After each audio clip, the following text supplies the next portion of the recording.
اللہ پوچھتا ہے ان سے جب تم اترے تھے تو اس وقت لوگ کیا کر رہے تھے، تو ملائکہ تیرے بارے میں کیا گواہی دیں گے؟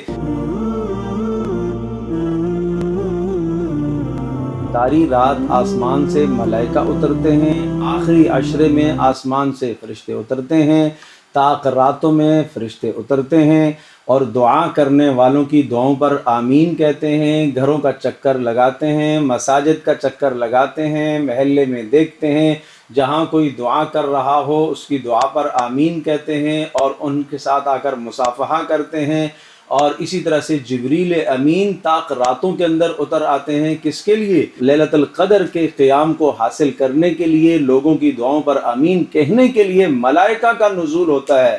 لیلۃ القدر، تنگی والی رات۔ کیوں قدر؟ عظمت والی رات۔ تنگی کیا ہے کہ ملائکہ اتنے اتر آتے ہیں کہ یہ زمین تنگ پڑ جاتی ہے، مگر ہمارا جوان کہاں ہوتا ہے؟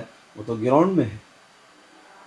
فرشتے تو آئے ہیں گھر میں ڈھونڈنے کے لیے، فرشتے تو آئے ہیں مسجد میں تلاش کرنے کے لیے، مصافحے کے لیے، فرشتے تو آئے ہیں اس کی دعا پر آمین کہنے کے لیے۔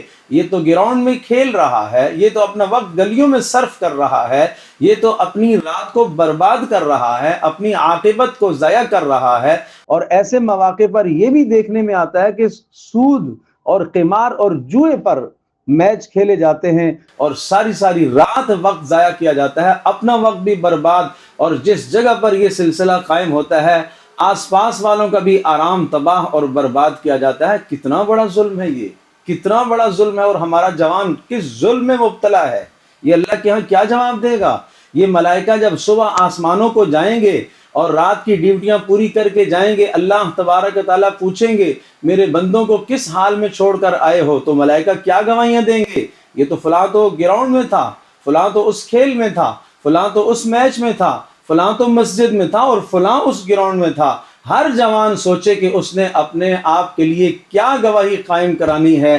اور ملائکہ جب رات کو اترتے ہیں، اللہ پوچھتا ہے ان سے جب تم اترے تھے تو اس وقت لوگ کیا کر رہے تھے، تو ملائکہ تیرے بارے میں کیا گواہی دیں گے؟